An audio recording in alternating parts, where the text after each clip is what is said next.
Assalamualaikum warahmatullahi wabarakatuh. Auzubillahi minasyaitonirrajim. Bismillahirrahmanirrahim. Fa'alul lima yurid. Maha kuasa berbuat apa yang dia kehendaki.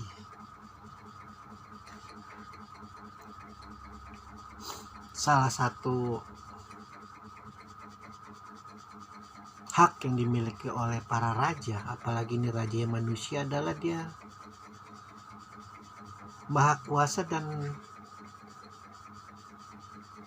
melakukan apa saja yang dia kehendaki. Namun ketika kita melihat kezaliman di depan mata, ketika kita melihat tumbuh biaknya ketidakadilan, ketika kita melihat berkembang suburnya penindasan, sekali lagi laknatullah membisikkan bahwa Allah itu berbuat tidak adil, karena dia berdiam diri saja melihat hal-hal yang seharusnya Allah perbuat. Akhirnya timbul pikiran negatif kita kepada Allah. Pada saat itulah manusia terjerembab ke dalam kekufuran. Ketika kita berpikir negatif tentang Allah, ketika kita berpikir tentang ketidakadilan Allah, ketika kita berpikir bahwa Allah itu ternyata tidak mampu melakukan apa-apa, ketika penindasan, kezaliman, kebobrokan berkembang biak,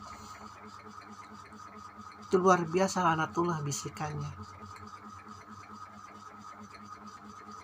Akhirnya tumbuh subur kaum-kaum yang menistakan Allah, tumbuh subur kaum-kaum yang mengkerdilkan Allah, tumbuh subur kaum-kaum yang tidak lagi percaya kepada Allah. Padahal Allah sekali lagi menegaskan dia maha kuasa, dia bisa melakukan apa saja yang dia kehendaki.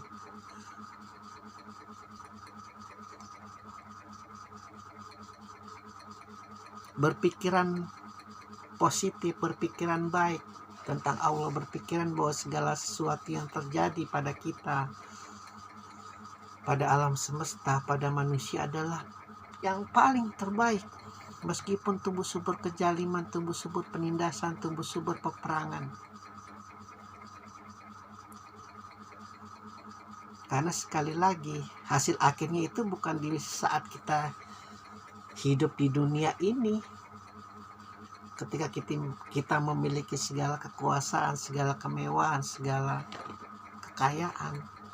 Hasil akhirnya nanti ketika di hadapan Allah, apakah kita termasuk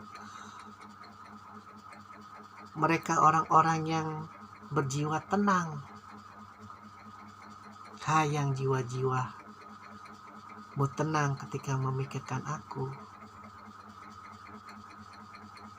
jiwa-jiwa menghamba, jiwa-jiwa pecinta.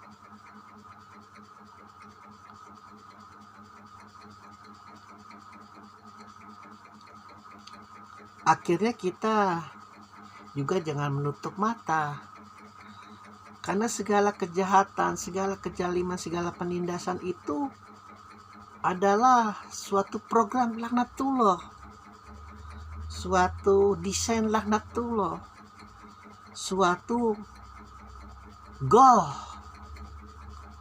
tujuan yang ingin dicapai oleh laknatullah.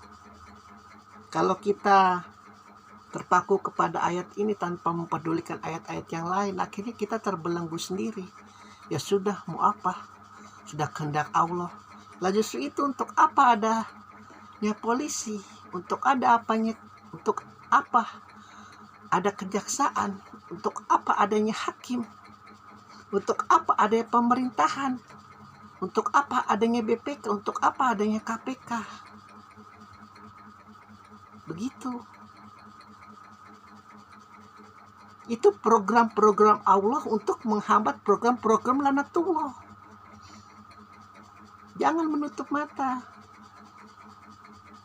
Masa iya Allah yang maha suci mau besar, maha tinggi, mau turun tangan menyelesaikan masalah-masalah remeh-temeh semacam itu? Ya tidak. Sejalim apapun Namrud, sejalim apapun Fir'aun, sejahiliyah apapun kafir Quraisy, Allah tetap tenang di arsinya. Hanya Dia kirimkan para nabi. Programnya itu untuk menghalau itu program-program lanatullah. Jadi sangat disayangkan ketika kita tahu Al-Quran, kita tahu hadis, kita tahu sunnah, kita tahu sirah para nabi dari sejak Adam sampai Rasulullah, tapi kita menutup mata. Kita pro kepada orang yang jelas-jelas mengambil uang rakyat. Kita pro kepada orang-orang yang jelas zalimi manusia. Kita pro jelas-jelas kepada para penindas.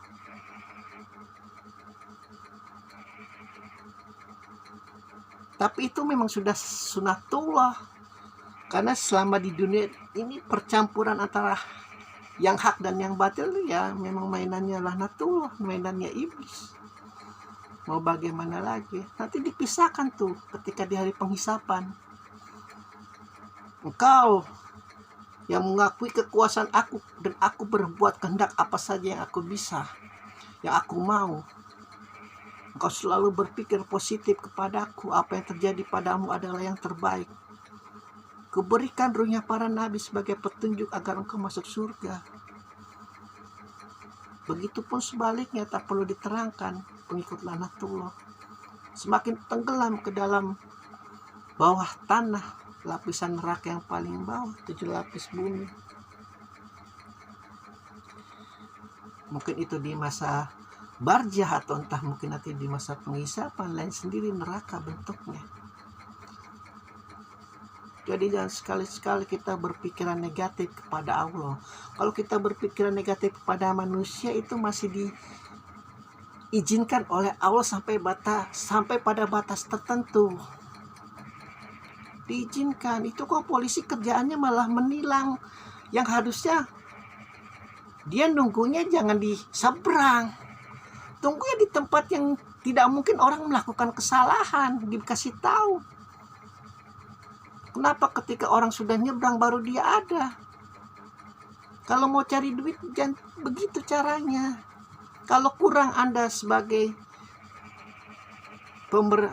bagian dari pemerintahan yang menegakkan keadilan, kurang duitnya, minta ke DPR. Anda punya hak. Jangan anak buah Anda disuruh masuk neraka secara perlahan-lahan. Nuraninya semakin lama semakin hilang. Kepercayaan masyarakat semakin hilang, kepercayaan orang semakin hilang. Akibatnya apa?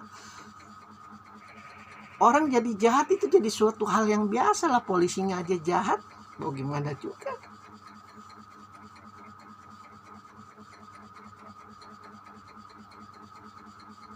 Di seberang tidak dikasih rambu, dia harus ke kanan. Tapi ketika dia lurus, polisinya jaga di sana. Kegoblokan, ketololan, kebiadaban, kejaliman ini hanya hal kecil. Namun yang kecil ini adalah ciri khas bagaimana yang besar itu berjalan. Bagaimana yang besar itu bermain dengan miliaran, triliunan mungkin. Jangan salahkan masyarakat berpikiran negatif terhadap Anda, wahai pemerintahan.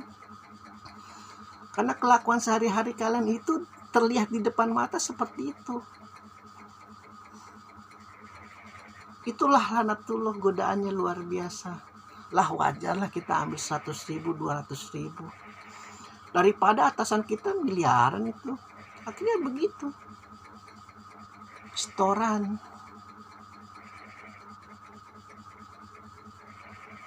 Jangan dibilang itu adat, jangan dibilang itu kebiasaan, jangan dibilang itu kostum. Itu bukan, itu jalim. Yang namanya adat istiadat itu yang baik-baik. Yang namanya kebiasaan itu yang baik-baik. Yang namanya kostum itu baik-baik. Memberitahu rakyat, pas di depannya, langsung ke kanan. Engkau naik mobil walaupun tidak ada rambunya, kalau di sana nggak boleh begitu. Jangan di seberang baru ditilang. Konyol namanya. Kalau Anda ingin konyol, masuk stand up komedi, jangan di jalan raya. Alhamdulillahirabbil alamin.